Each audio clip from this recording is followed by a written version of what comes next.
নমস্কার। কবি সুভাষ মুখোপাধ্যায়ের যত দূরে যাই কাব্যগ্রন্থ থেকে নেওয়া কবিতা মেজাজ।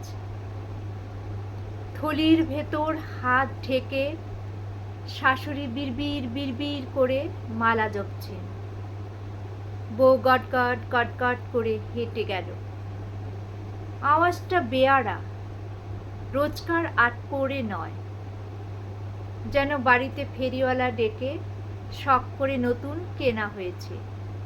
সুতরাং মালাটা থেমে গেল এবং চোখ দুটো বিষ হয়ে ঘাটটাকে হেলিয়ে দিয়ে যেদিকে বউ যাচ্ছিল সেই দিকে হেলে পড়ল। নিচের চোয়ালটা সামনে ঠেলে দাঁতে দাঁত লাগলো। বিলক্ষণ রাগ দেখিয়ে পরমূর্তি শাশুড়ির দাঁত, চোখ, ঘাড়, চোয়াল যে যার জায়গায় ফিরে এলো। তারপর সারা বাড়িটাকে আঁচড়ে আঁচড়ে কলতলায় ঝমর ঝম, খনর খন, ক্যাচ ঘ্যাস ঘিস, ক্যাচড় ক্যাচড় শব্দ উঠল। বাসনগুলো কোনোদিন তো এত ঝাঁঝ দেখায় না, বড় তেল হয়েছে। ঘুরতে ঘুরতে মালাটা দাঁড়িয়ে পড়ল। নোড়া দিয়ে মুখ ভেঙে দিতে হয়। মালাটা একবার ঝাঁকুনি খেয়ে আবার চলতে লাগলো। নাকে অস্ফুট শব্দ করে থলির ভেতর 5টা আঙুল হঠাৎ মালাটার গলা টিপে ধরল। মিন্সের আক্কেল বলিহারি। কোত্থেকে এক কালো অলক্ষণে পায়ে খুড়ওয়ালা ধিঙ্গি মেয়ে ধরে এনে ছেলেটার গলায় ঝুলিয়ে দিয়ে চলে গেল।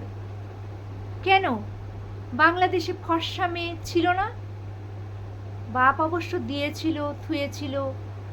হ্যাঁ দিয়েছিল, গলায় রসুরি দিয়ে আদায় করা হয়েছিল না? এবার মালাটাকে দয়া করে ছেড়ে দেওয়া হলো। শাশুড়ির মুখ দেখে মনে হচ্ছিল থলির ভিতর হাত ঢুকিয়ে দিয়ে এই সময়ে কি যেন তিনি লুকোচ্ছিলেন, একটা জিনিস। কমাস আগে বৌমা মরবার জন্যে বিষ খেয়েছিল।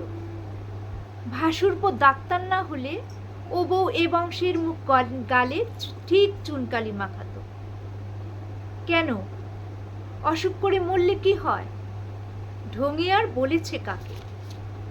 হাতে এক রাশ ময়লা কাপড় নিয়ে কালো বউ গটগট করে সামনে দিয়ে চলে গেল। না, আর বাড়তে দেওয়া ঠিক নয়। বৌমা বলুন। উহু, গলার স্বরটা কি কাচ্ছা গলায় দেওয়ার মতো নয়, বড় ন্যাড়া। হঠাৎ এই দেমা গেল কোত্থেকে? বাপের বাড়ির কেউ তো ভাই ফোটার পর এদিক মারায়নি। বাড়িটা যেন ঝড়ের অপেক্ষায় থমথম করছে। ছোট ছেলে কলেজে, মেজটি সামনের বাড়ির ওয়াকে বসে রাস্তায় মেয়ে দেখছে। ফর্সা ফর্সা মেয়ে, বৌদির মতো ভুসুন্ডি কালো নয়। বালতি ঠন ঠনিয়ে বউ যেন মা কালীর মতন রঙ্গিনীর বেশে কোমরে আঁচল জড়িয়ে চোখে চোখ রেখে শাশুড়ির সামনে দাঁড়ালো।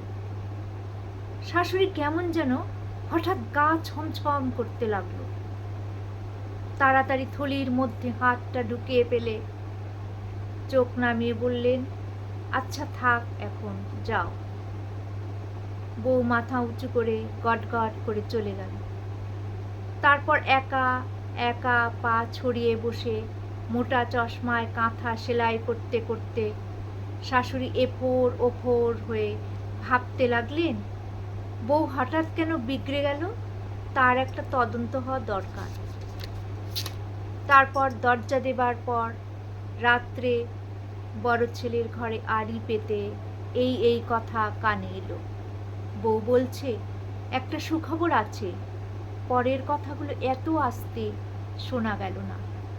খানিক পরে চকাস চকাস শব্দ। মা হয়ে আর দাঁড়াতে লজ্জা করছিল।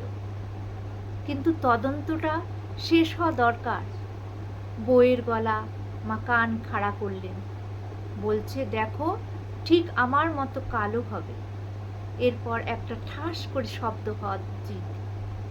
ও মা, বৌমা বেশ ডগমগ হয়ে বলছে, কি নাম দেব জানো? আফ্রিকা। কালো মানুষরা কি কাণ্ডই না করছে সেখানে। নমস্কার।